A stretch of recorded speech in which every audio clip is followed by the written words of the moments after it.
Hello guys, welcome back to our channel. And இன்றைக்கி ஒரு self care, skin care, என்ன கேராக வேணா இருக்கட்டும். ஸோ அந்த மாதிரி ஒரு வீடியோ தான் இன்றைக்கி நம்ம பார்க்க போகிறோம். வாங்க வீடியோக்குள்ளே போகலாம்.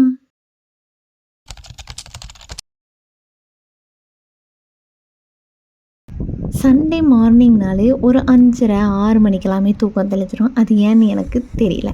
அண்ட் மார்னிங் எழுந்திரிச்சதுமே மாடிக்கு போய் நடக்கிறது தான் என்னோடய வழக்கம். நார்மலாக ஒரு மாதிரி பண்டில் ஆஃப் பாசிட்டிவிட்டியே எனக்கு அந்த மொட்டை மாடி வாக்கிங்லேருந்து தான் கிடைக்கும். ரொம்ப ஸ்ட்ரெஸ் ஃப்ரீயாக, ரிலாக்ஸ்டாக, ஒரு மாதிரி சைலண்ட்டாக இருக்கும். எனக்கு ரொம்ப பிடிக்கும். டெய்லி மார்னிங் இப்படி ஸ்டார்ட் ஆச்சுன்னா எனக்கு ரொம்ப ரொம்ப ரொம்ப பிடிக்கும். அப்படியே அதை கட் பண்ணிவிட்டு கீழே வந்தால் எங்கள் அப்பா சமோசா வாங்கிட்டு வந்து வச்சுருந்தாரு. சாப்பிடுங்க சாப்பிடுங்க அப்படின்னு சொன்னதுனால நானும் சரி சாப்பிடலாம் அப்படின்னு சொல்லிட்டு, எதாக இருந்தாலும் சாப்பிட்டதுக்கப்புறம் பார்த்துக்கலாம் அப்படின்னு சொல்லிட்டு சாப்பிட்றதுக்கு வந்தாச்சு.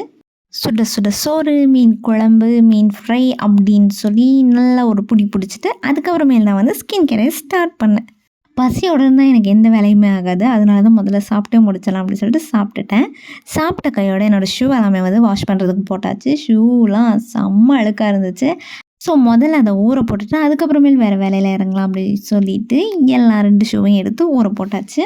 இது ஒவ்வொரு கேப்பில் மற்ற உள் வேலைகளெல்லாம் செஞ்சு முடிச்சிடலான்ட்டு அப்படியே வீட்டுக்குள்ளே வந்தேன். வீட்டுக்குள்ளே வந்தது மிரர் வீடியோ ஒன்று. பாத்திரங்கள்லாம் கொஞ்சம் சிங்கில் கிடந்துச்சா, ஸோ அதையும் எல்லாம் கழுவி வச்சுட்டு அதுக்கப்புறமேல் பீஸ்ஃபுல்லாக ஸ்கின் கேர் பண்ணலாம் அப்படின்னு சொல்லிட்டு அதையும் கழுவி வச்சாச்சு. வச்சதுக்கப்புறமேல் இப்போல்லாம் ஹேருக்கு ஹேர் ஆயில் ப்ராப்பராக வைக்கிறதே இல்லை. அதனால் இன்றைக்கி ஒரு ஆயிலை ஸ்டீம் பண்ணி ஒரு மசாஜ் கொடுக்கலாம் அப்படின்னு சொல்லிட்டு ஆயில் ஸ்டீம் பண்ண போகிறேன்.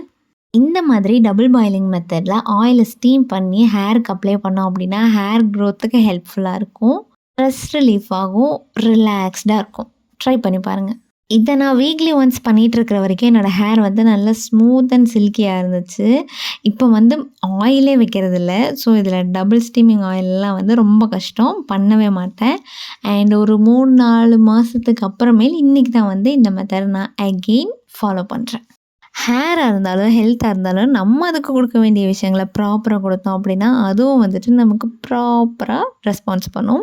நம்மளை பார்த்துக்கிறது, நம்மளை டேக் கேர் பண்ணிக்கிறதும் நம்ம கடமை தான். ஸோ நமக்கான ஒரு நாளை நம்ம எப்போவுமே எடுத்துக்கணும். நல்ல சர்க்குலர் மோஷனில் ஃபுல் ஸ்கேல்ப்லேயும் ஒரு மசாஜ் பண்ணிவிட்டு back to front, front to back அப்படின்னு சொல்லிட்டு ஒரு 5 to 10 minutes இருக்கும். நல்லா டைம் எடுத்து நல்ல ஒரு மசாஜ் கொடுத்துக்கிட்டேன். இது ஹீட்டை ரெட்யூஸ் பண்ணுறதுக்கும் ஹெல்ப் பண்ணும். நம்ம பாடியில் இருக்கிற ஹீட்டை ரெட்யூஸ் பண்ணுறதுக்கு ஹெல்ப் பண்ணும். ஸோ தாராளமாக வீக்லி ஒன்ஸ் இதை பண்ணலாம். அண்ட் ஹேர் நல்ல ஸ்ட்ராங் அண்ட் ஹெல்த்தியாக இருக்கும். இது இப்படி ஒரு 2 மணி நேரம் 3 மணி நேரம் அந்த மாதிரி விட்டுட்டு அதுக்கப்புறமேல் தான் ஹேர் வாஷ் பண்ணுவேன். அதுக்குள்ளே ஒரு ஹேர் பேக் நான் ரெடி பண்ணிக்கிறேன். ஃபர்ஸ்ட் மருதாணி இலையை பிடுங்கிக்கிறேன். மருதாணி இலை, முருங்கைக்கீரை, அதுக்கப்புறமேல ஆனியன், இது 3 மட்டும்தான் இன்றைக்கி ஹேர் பேக் போடுறதுக்கு நான் எடுத்துக்க போகிறேன். இந்த ஹேர் பேக் பற்றின டீட்டெயில் வீடியோஸ்லாம் ஆல்ரெடி நிறைய வீடியோஸ் நான் போட்டுட்டேன். ஸோ இதை இதில் என்ன பெனிஃபிட்டு அது இது எதுவுமே நான் இன்றைக்கி ஷேர் பண்ணல. பழைய வீடியோஸில் எல்லாமே இதை நான் போட்டிருப்பேன். ஸோ இப்போ தான் நீங்கள் ஃபர்ஸ்ட் டைம் என்னோடய வீடியோ பார்க்குறீங்க அப்படின்னா எல்லா வீடியோஸுமே செக் பண்ணி பாருங்கள். இந்த மருதாணியோட ஸ்மெல்லு, உன் வாசனை என்னை தீண்டையில் என் யோசனை ஏன் மாறுதோ, அது மாதிரி இருந்துச்சு. ஓகே, இதை அப்படியே எடுத்துகிட்டு மாடி படிக்கட்டுக்கிட்ட வந்துட்டேன். இன்னும் வீட்டு முன்னாடிலாம் போட்டோம் அப்படின்னா எங்கள் அம்மா என்னை கேவலமாக திட்டுவாங்க. அதனால் எடுத்துகிட்டு அப்படியே ஒரு ஓரமாக வந்தாச்சு. எப்போவுமே எந்த ஹேர் பேக் போடுறதுக்கு முன்னாடினாலும் நல்லா டீடாங்கிள் பண்ணிடணும். டீடாங்கிள் பண்ணிவிட்டு தான் அதுக்கப்புறமேல் ஹேர் பேக் அப்ளை பண்ணணும். இதில் இன்னும் ஒரு சட்ட சிக்கல்னால், இதை நான் சாரை மட்டும் அப்ளை பண்ணாமல் மொத்தமாக அப்படியே அப்ளை பண்ணதுனால இது குளித்து முடித்ததுக்கப்புறமும் மண்டையில் அப்படியே ஒட்டிகிட்டே இருக்கும். பட் தட்ஸ் ஓகே, காஞ்சதுக்கப்புறமேல அதெல்லாமே விழுந்துடும், ஒன்றும் பிரச்சனை இல்லை. நெக்ஸ்ட்டு ஃபேஸுக்கு ஒரு ஃபேஸ் பேக் பண்ணலாம். ரொம்ப நாளுக்கு அப்புறம் இன்றைக்கி தான் பச்சைப்பயிறு அரைச்சி வச்சேன். ஸோ பச்சைப்பயிறு போட்டு ஒரு நல்ல மசாஜ் கொடுத்து ஃபஸ்ட்டு ஃபேஸ் வாஷ் பண்ணிடலாம். பச்சைப்பயிறு தான் நீங்களும் ஃபேஸ்க்கு போடுறீங்க அப்படின்னா பச்சைப்பயிறு அரைக்கும் போது வெறும் பச்சைப்பயிறு மட்டும் போடாமல் அது கூட கொஞ்சம் பச்சரிசி, மஞ்சள், காஞ்ச வேப்பிலை, இது எல்லாமே ஆட் பண்ணி அரைச்சி வச்சுக்கோங்க. ஸ்கின்னுக்கு இன்னுமே நல்ல ஒரு ப்ரொடெக்டிவ் கொடுக்கும். ஸ்கின் இன்னும் நல்லாயிருக்கும். பச்சைப்பயிறு ஃபேஸ் வாஷ்க்காக, அதுக்கப்புறமேல் முல்தானி மிட்டி இது ஃபேஸ் பேக்காக. இது கூட கொஞ்சம் மில்க்கு, மஞ்சள் வேணால் மஞ்சள், பன்னீர் வேணால் பன்னீர், என்ன வேணால் போட்டுக்கலாம். நான் முல்தானி மிட்டி கூட மில்க்கு மட்டும் ஆட் பண்ணி என்னோடய ஃபேஸில் ஒரு லேயர் போட்டுக்கிறேன். நான் ரெகுலராக யூஸ் பண்ணுறதுல முல்தானி மெட்டியும் ஒன்று. ரெகுலரானா டெய்லி பேசிஸில் கிடையாது. Weekly once or 2 weeks once இந்த மாதிரி.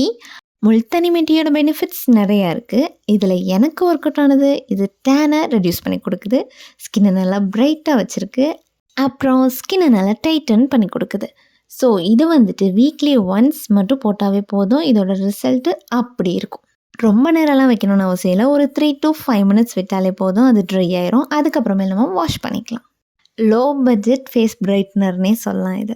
ஃபேஸ் பேக் போட்டு முடிச்ச கையோடு போய் குளிச்சுட்டு வந்துட்டேன். பிகாஸ் ஹேர் பேக் போட்டு 1 மணி நேரத்துக்கு மேலே ஆயிடுச்சு. 1 மணி நேரத்துக்கு மேலே வச்சேன் அப்படின்னா சளி பிடிச்சிரும். ஸோ அதனால் வந்துட்டு ஹேரை வாஷ் பண்ணிவிட்டு அப்படியே குளிச்சுட்டு வந்துட்டேன். எப்போவுமே குளிச்சுட்டு வந்த கையோட கொஞ்சோண்டு சீரம் எடுத்து என்னோடய ஹேர் ஃபுல்லாக அப்ளை பண்ணிக்குவேன். இன்றைக்கி சீரம் இல்லாத காரணத்தினால கொஞ்சோண்டு கோகனட் ஆயில் எடுத்து ஹேரில் அப்ளை பண்ணிக்கிட்டேன். அதுக்கப்புறமேல் இந்த ஃபேஸ் மாஸ்க், இது வந்து என் தங்கச்சி வாங்கி வச்சுருந்தா.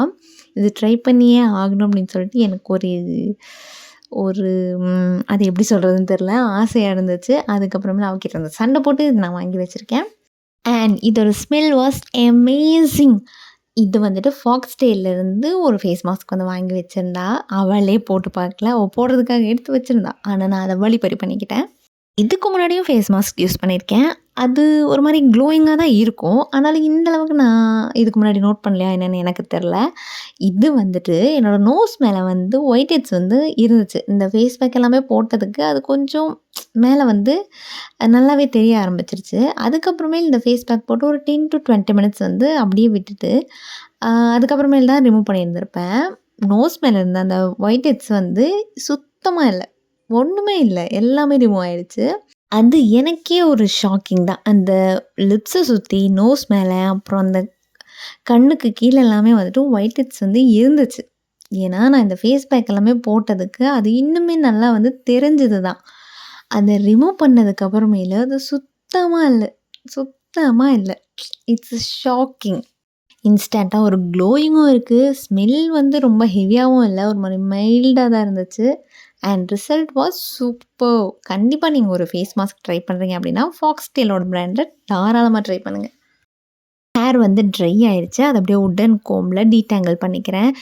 ஈரமாக இருக்கும்போது ஹேரில் சீப்பு போட்டு தலை சீவக்கூடாது. முடி வந்து இன்னும் கொட்டும், முடி டேமேஜ் ஆகும்.